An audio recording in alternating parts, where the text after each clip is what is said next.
Supreme court সেই অর্থে 7% না 17% ওবিসি ধার্য হবে সেই মামলায় কোনো হস্তক্ষেপ করলো না।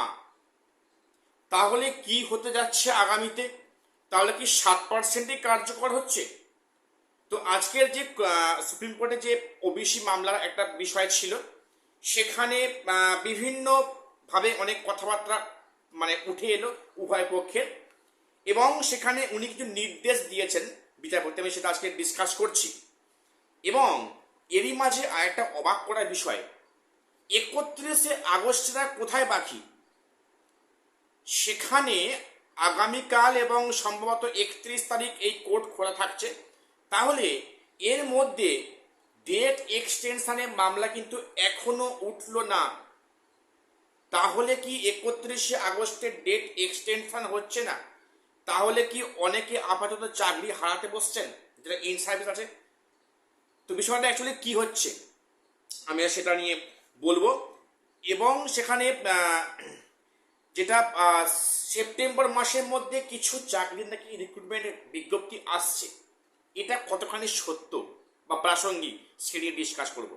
কাজেই ভিডিওটা স্কিপ করো না, সবটা দেখো। চ্যানেলটা সাবস্ক্রাইব করে দিও এসএসসি, পিএসসি এবং গ্রুপ সি, গ্রুপ ডি গুরুত্বপূর্ণ আপডেট পাওয়ার জন্য।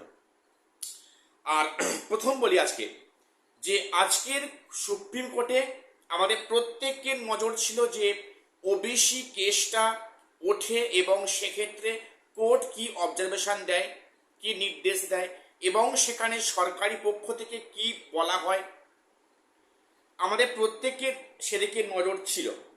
এবং কেসটি 7 নম্বর সিরিয়ালের লিস্টের ছিল। কেসটি উঠলো টাইমে, সেখানে যে বিষয়টা উঠে এলো, রীতিমতো সুপ্রিম কোর্ট কোনো হস্তক্ষেপ করলো না। সেখানে কি বলা হলো যে যদি মনে হয় ক্যান্ডিডেটরা এফেক্টেড হচ্ছে, ক্ষতিগ্রস্ত হচ্ছে, সেক্ষেত্রে হাইকোর্টের মূল মামলাকে চ্যালেঞ্জ করতে পারে।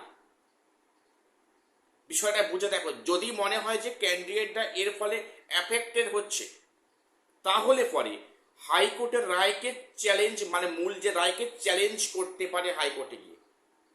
এই মুহূর্তে কোর্ট কোনো হস্তক্ষেপ করবে না এই ক্ষেত্রে বা এই পার্সপেক্টিভে, একটা বিষয় গেল। এবং সেখানে আরো বলা হলো যে অনগোয়িং প্রসেস কিন্তু এখানে কোনো স্টে অর্ডার থাকছে না। ওবিসির কারণ দেখিয়ে অনগোয়িং প্রসেসকে স্টে করা যাচ্ছে না, এটা পরিষ্কার নির্দেশ দিলেন। তাহলে অ্যাকচুয়ালি বিষয়টা আজকে কি হলো? তাহলে কি সেক্ষেত্রে রাজ্য সরকারের কি সিদ্ধান্ত কি চূড়ান্ত বলে গণ্য করা হচ্ছে? আমরা দেখেছি কিন্তু রাজ্য সরকার ইতিমধ্যে 7% ধরে কিন্তু প্রসেসগুলো ইন করতে শুরু করেছে। সেখানে এডিট অপশান প্রথমে ক্লাস 11-12-এ, এবং সেখানে হচ্ছে কি ক্লাস 9-10-এর এডিট অপশান শুরু করেছে বা সেক্ষেত্রে দিয়েছে।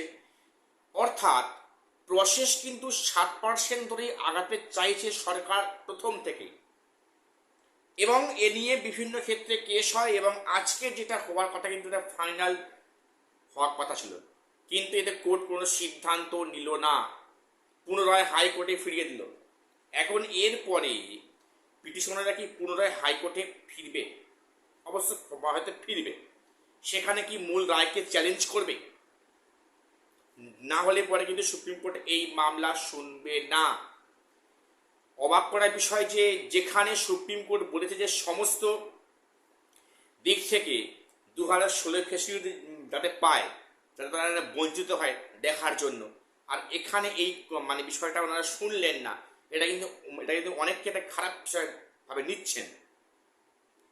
তো হয়তো এটি হয়তো বিচারের নিয়ম, আমি তো আইনের ছাত্র নয়। তো কাজেই সেক্ষেত্রে কিন্তু হাইকোর্টে পুনরায় ফেরত পাঠানো হলো, আর অনগোয়িং প্রসেসে কিন্তু কোনো স্টে থাকছে না। অর্থাৎ ইনডাইরেক্টলি 7% যদি সরকার আগাবে আগামীতে, তাহলে কি এরপরে কি নিয়োগটা কি অতি সত্তর হবে? কি মনে হচ্ছে? এই তো ওবিসি কেসটা আজকে একটা বিষয় সামনে এলো। এরপরেও কি সরকার চুপ করে থাকবে এই নিয়োগ নিয়ে, সেটা দেখার প্রশ্ন। এবারে বলে রাখি যেটা বিষয় অনেক কিন্তু চিন্তার কারণ, যে 31শে আগস্ট যে ডেডলাইনটা দেয়া হয়েছিল, সেখানে কিন্তু আগামীকাল এবং 31 তারিখ কোর্ট খোলা আছে, সুপ্রিম কোর্ট।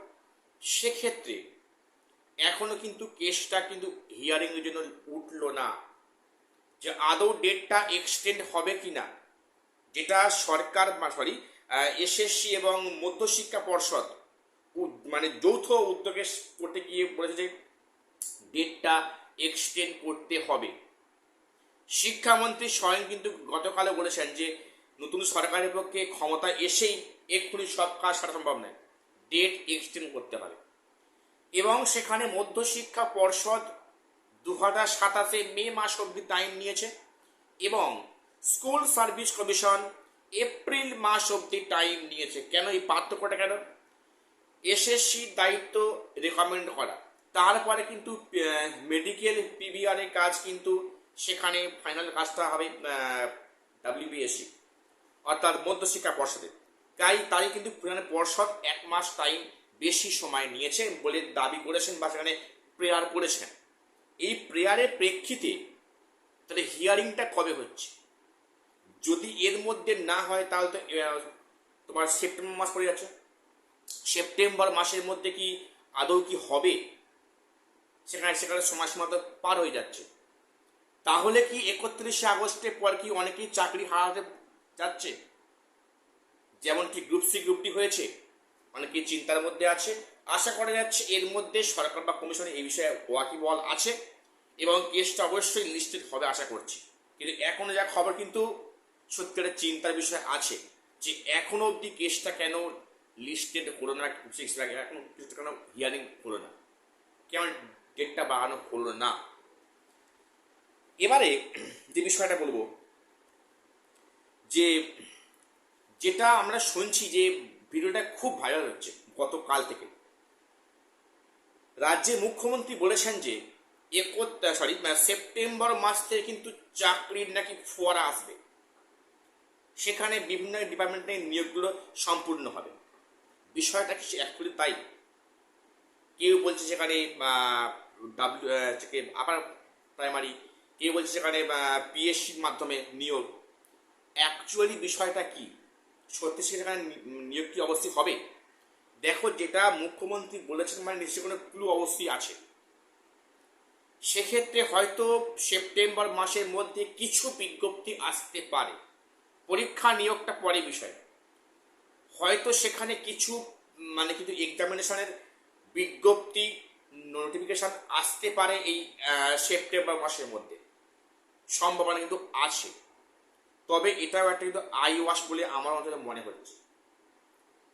সেখানে জানি সেখানে বিষয়টা কি হয় সেটা সময় বলবে। তো আজ এই পর্যন্ত আপডেট দেওয়ার ছিল। চ্যানেলটা সাবস্ক্রাইব করে দিও। দেখা হচ্ছে পরের ভিডিও।